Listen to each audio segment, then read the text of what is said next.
Tapi ini realita skenario Allah yang pasti akan terjadi. Ya. Makanya saya sering kalau ditanya orang, Ustaz, jadi kita nyiapin Al-Mahdi muncul atau kita nunggu aja gitu? Yang udah pasti kita nggak nyiapin, karena kita mau nyiapin gimana, kita nggak ngerti yang mana orangnya, ya kan? Tapi juga kalau cuma nunggu, nggak nunggu kita berusaha memenuhi kriterianya. Itu kesibukan kita, kriteria untuk layak dipilih Allah menjadi pasukan Al-Mahdi. Karena bisa saya bayangkan kalau nanti Al-Mahdi muncul, dia akan diperlakukan sebagaimana banyak tokoh-tokoh Islam lain juga ketika muncul. Diperlakukan sebagai apa? Ya? Sebagai teroris. Ya kan ada aja yang bilang gitu kan, apa ini? Ya kan? Masa udah ada negara di situ mau dibaiat lagi orang gitu, di Ka'bah lagi ngebaiatnya, gitu. Ya kan? Pastilah. Ya. Bisa Anda bayangkan gitu. Makanya latihannya dari sekarang.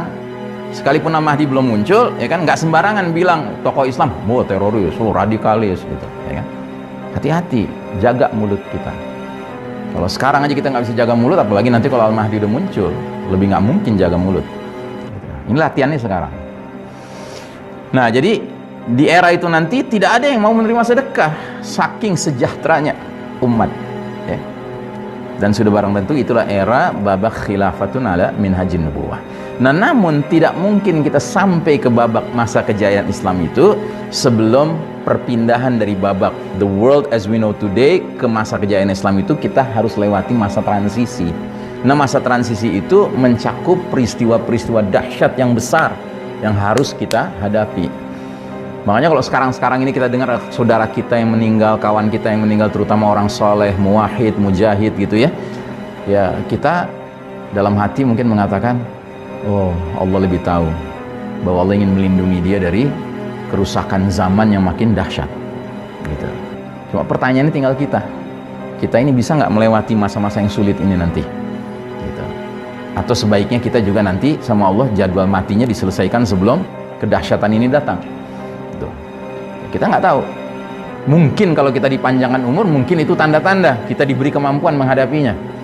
Tapi jangan-jangan juga kita diperpanjang umur dalam kerangka supaya khianat kita lebih besar. Nauzubillah min dzalik, ya. Jadi jangan nentuin jadwal mati juga. Udah serahin aja sama Allah jadwal mati, ya. Tapi yang pasti semua kita harus istiqomah.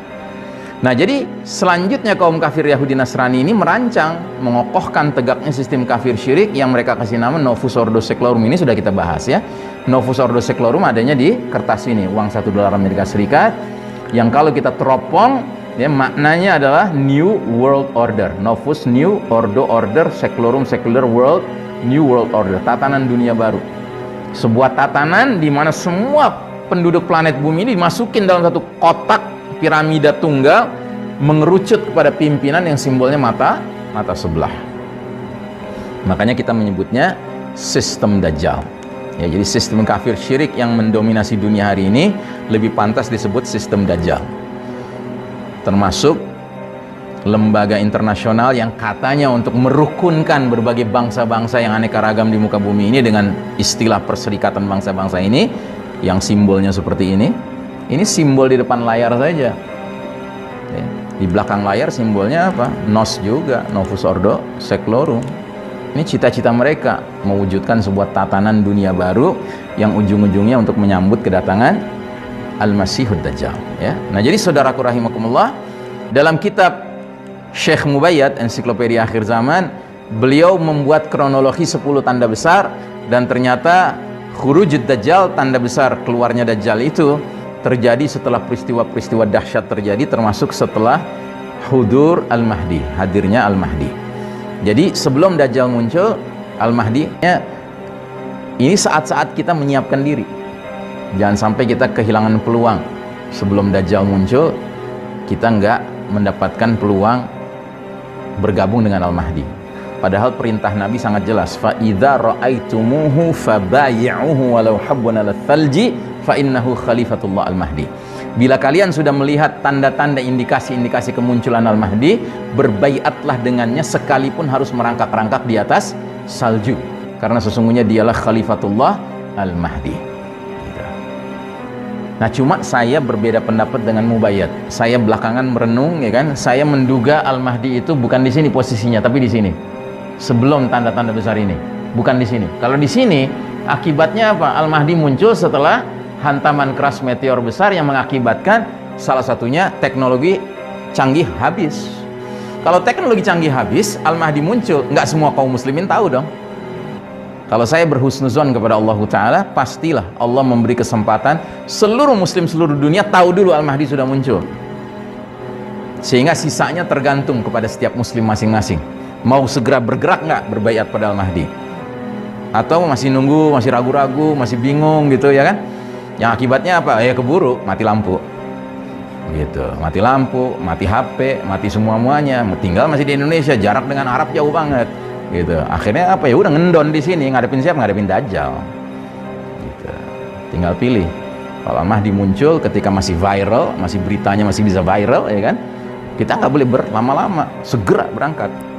Gitu. Karena perintah Nabi gitu kan, walaupun harus merangkak-rangkak di atas salju, ya kan? Menunjukkan betapapun sulitnya, usahakan untuk bisa dipenuhi itu. Tapi kalau memang nggak bisa dipenuhi juga, ya apa boleh buat? Ya siap-siap bikin kampung akhir zaman di sini. Kumpul sama saudara-saudara mukmin, siap-siap ngadepin fitnah yang paling dahsyat, Dajjal. Gitu. Atau pelan-pelan berusaha untuk gabung juga ke sana, tapi ya berat sekali, udah nggak ada pesawat, udah nggak ada kapal laut yang canggih, ya kan? Kalau sekarang kan masih ada. Gitu. Tapi sekarang pun sudah dipersulit dengan apa? Naik kapal mesti pakai rapid test, mesti PCR, ya kan? Harus bebas COVID, ya kan? Ini rancangan-rancangan mereka semua ini, karena mereka tahu bahwa ini akan datang nih seorang pemimpin. Mereka tahu Pak, mereka belajar ilmu akhir zaman. Makanya kalau mereka aja yang kafir belajar, masa kita nggak belajar? Nah jadi saudaraku rahimakumullah, si Dajjal ini muncul ketika dunia ini ya pelan tapi pasti sudah mulai mengarah kepada keadilan makin merata. Si Dajjal muncul, ya. Dan si Dajjal geram. Tapi si Dajjal ini tidak berani terang-terangan langsung menghadapi khilafah yang dipimpin Al-Mahdi dan kaum muslimin.